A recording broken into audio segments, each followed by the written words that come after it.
Hello friends, welcome to our channel Your English Guru and our English grammar class।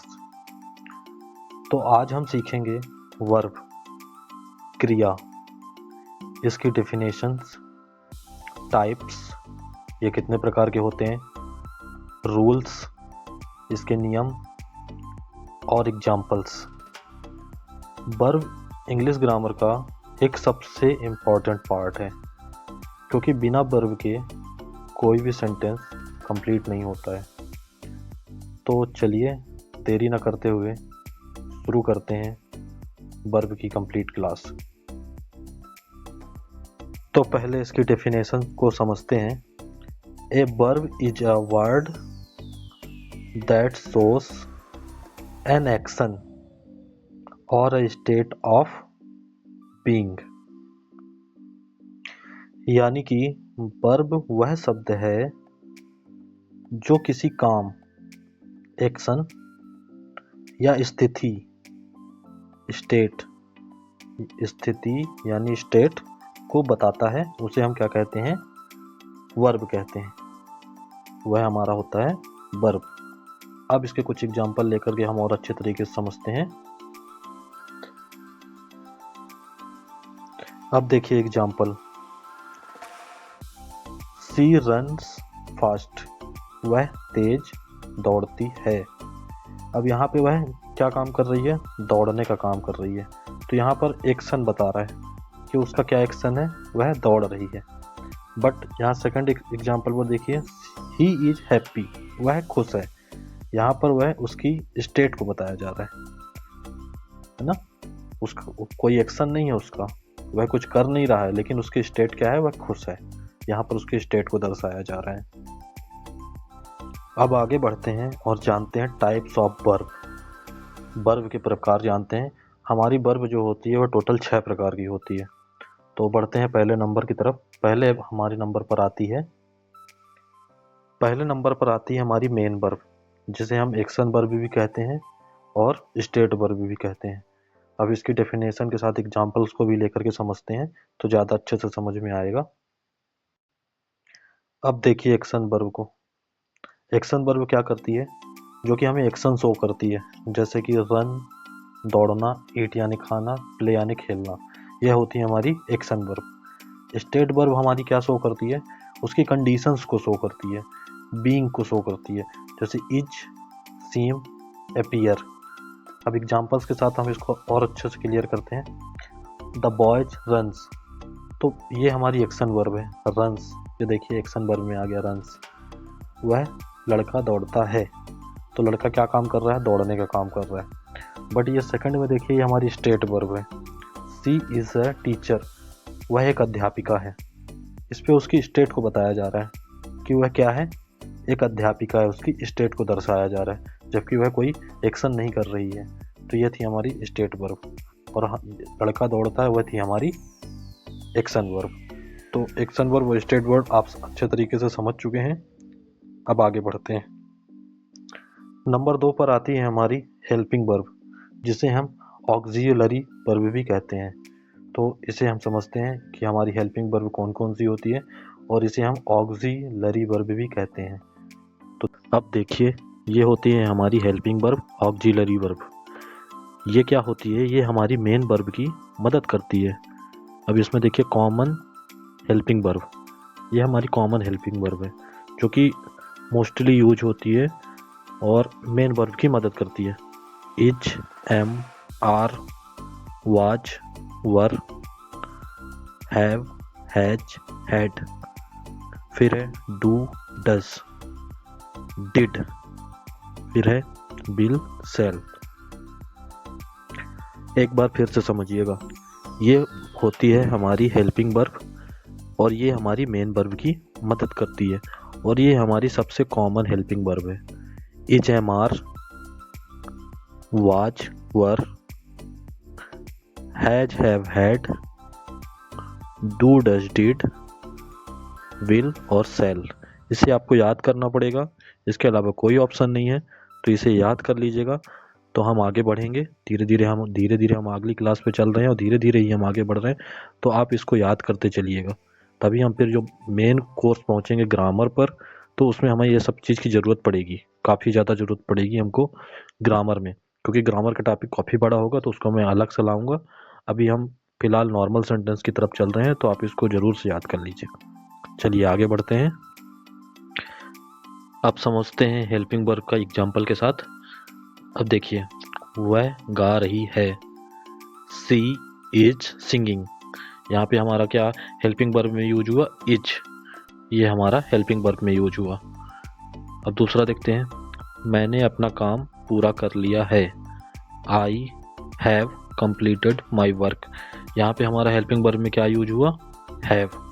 तो इस तरह से हमको हेल्पिंग वर्ब को यूज करना है सेंटेंस के हिसाब से। तो हम सेंटेंस बनाना आगे सीखेंगे, फिलहाल अभी आप इसको समझिए कि हमारी वर्ब के प्रकार क्या क्या होते हैं और हमें इसे किस तरह से यूज करना है, उसे हम आगे सीखेंगे।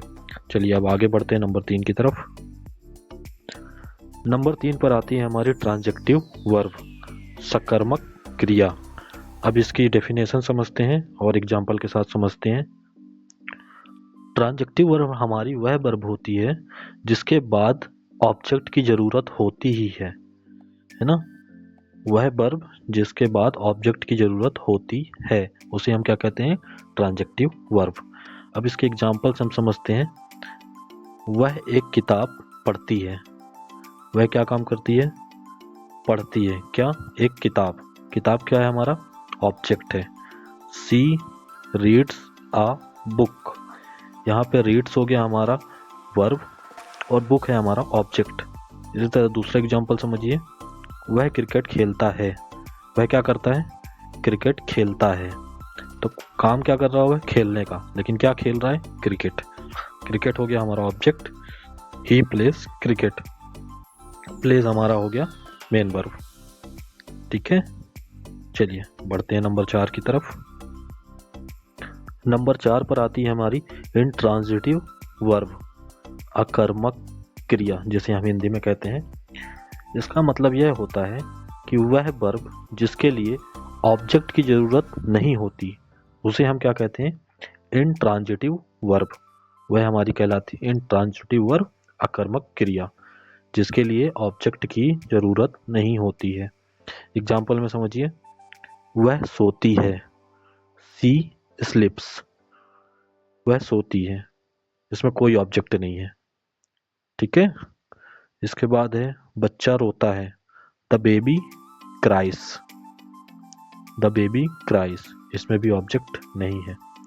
तो वह वर्ब जिसके लिए ऑब्जेक्ट की जरूरत नहीं होती उसे हम अकर्मक क्रिया या इंट्रांजिटिव वर्ब कहते हैं। अब बढ़ते हैं नंबर 5 की तरफ। नंबर 5 पर आती है हमारी रेगुलर वर्ब, जिसे हम हिंदी में कहते हैं नियमित क्रिया। अब इसकी डेफिनेशन और एग्जाम्पल से और अच्छे से इसे समझते हैं। इसमें क्या होता है कि पास्ट टेंस में हम ईडी जोड़कर सेंटेंस बनाते हैं, मतलब जो वर्ब हमारी क्रिया होती है उसमें हम ईडी को जोड़ देते हैं।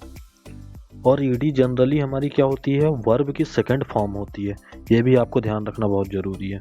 जैसे वर्क, वर्कड, अब वर्क के साथ ईडी जुड़ गया, लेकिन यह सिर्फ पास्ट टेंस में यूज होगा हमारा वर्कड सेकंड फॉर्म, और ये हमारी वर्ब की सेकंड फॉर्म भी है वर्क की, है ना। मैं आपको वर्ब का भाई अब लेसन दूंगा इसके बाद कि हमें वर्ब को आपको ये पढ़ना पड़ेगा कि हमें किसे कैसे क्या करते हैं, उसे याद करना पड़ेगा। तो मैं आपको अगली क्लास में मैं कोशिश करूँगा कि आपको वर्ब का पूरा 1000 लगभग सेंटेंस दूँ, सॉरी 1000 वर्ब दूँ, तो आप अच्छे से उसे पढ़ें और उसे समझ पाएँ और उसे याद करें, तो हमें आगे चल के सेंटेंस बनाने में बहुत आसानी होगी, है ना। तो उसे आपको याद करना पड़ेगा, उसके लिए मैं आपको समय दूंगा और मैं कोशिश करूंगा कि अगली क्लास में उसे दूं आपको। अब देखिए, इसमें प्ले के बाद आता है प्लेड, ये वर्ब की सेकंड फॉर्म है, लेकिन प्ले के साथ ईडी जुड़ गया, ये हमारा पास्ट टेंस में यूज होता है। क्लीन, क्लीन्ड, ये हमारी रेगुलर वर्ब है। तो इसका सिंपल सा एक रूल है कि वर्ब के साथ अगर ईडी लगाकर पास्ट बन रहा है ना, अगर वर्ब में ईडी लगाकर पास्ट बन रहा है तो उसे हम क्या कहते हैं, रेगुलर वर्ब कहते हैं, नियमित क्रिया कहलाती है हमारी वो। ठीक है, अब चलते हैं नंबर 6 की तरफ। अब हमारी नंबर 6 और आखिरी वर्ब आती है इरेगुलर वर्ब, जिसे हम कहते हैं अनियमित क्रिया। अब इसकी परिभाषा और एग्जाम्पल के साथ इसे समझने की कोशिश करते हैं। अब देखिए इसको, यह क्या है, पास्ट टेंस में अलग रूप लेते हैं तो उसे हम कहते हैं इरेगुलर वर्ब, अनियमित क्रिया। जैसे गो, वेंट। अब ये है वर्ब की second form, go went. Verb की सेकंड फॉर्म होती है वेंट, बट इसमें ईडी नहीं आ रहा है ना। तो इसमें आपको कंफ्यूज नहीं होना है कि ईडी नहीं आ रहा है, बट पास्ट टेंस में चेंज हो रहा है, उसकी अगर फॉर्म चेंज हो जा रही है, वर्ब का सेकंड फॉर्म लग रहा है, गो की जगह वेंट आ रहा है ईडी की जगह, तो उसे हम कहते हैं irregular verb. Eat, ate, eaten, ठीक है। Write, wrote, written, third form होती है रिटन, और रोट आपकी है सेकंड फॉर्म। तो अगर वर्ब का रूप बदल रहा है तो उसे हम कहते हैं इरेगुलर वर्ब, ठीक है।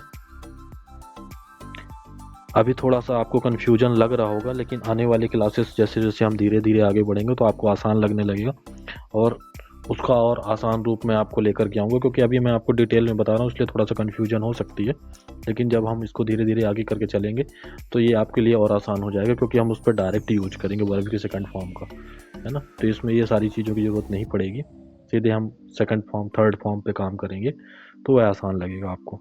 तो इसमें आपको ज़्यादा परेशान होने की ज़रूरत नहीं है, लेकिन मैं आपको डिटेल में इसलिए बता रहा हूँ कि आपको यह चीज़ें समझ में आए कि हाँ वर्ब के इतने प्रकार होते हैं और इस तरह की वर्ब को हम ये है नाम से पुकारते हैं, ठीक है। अब देखिए जो कॉमन मिस्टेक की जाती है वर्ब में वह क्या है। अब जब हम सेंटेंस बनाते हैं सी गो टू स्कूल डेली, जबकि ये सेंटेंस गलत है पूरी तरह से। सही सेंटेंस क्या है, she goes to school daily. दूसरा सेंटेंस देखिए, I am agree with you, है ना। कॉमन हम हमेशा बोलते हैं, कई बार हमारे मुंह से ऑटोमेटिकली निकल जाता है I am agree with you, but यह गलत है। सही शब्द है I agree with you. Number 3 पर देखिए, he did not went there, यह गलत है। सही शब्द क्या है, he did not go there, okay. अब मैं आपको एक क्विज देता हूं, हर बार की तरह इस बार भी एक क्विज आपके लिए इस क्लास का। Identify the verb in this sentence. Number 1 पर है आपका the boy plays football. Number 2 पर है she is reading a book. Number 3 पर है they went to the park. Number 4 पर है the baby is sleeping. Number 5 पर है we have completed our homework. अब आप सब मुझे आइडेंटिफाई करके यह बताएंगे कि इसमें कौन कौन सी वर्ब है ना। जो भी टाइप्स हमने सीखे हुए थे उन टाइप में से ये कौन कौन सी वर्ब के टाइप्स हैं, आप मुझे कमेंट करके बताइएगा। धन्यवाद आप सभी का। तो आज हमने सीखा वर्ब की डेफिनेशन, टाइप्स, एग्जाम्पल और कुछ कॉमन मिस्टेक्स। अगर आपको ये क्लास हेल्पफुल लगी है तो लाइक करें और शेयर करें, और चैनल को सब्सक्राइब करना ना भूलें।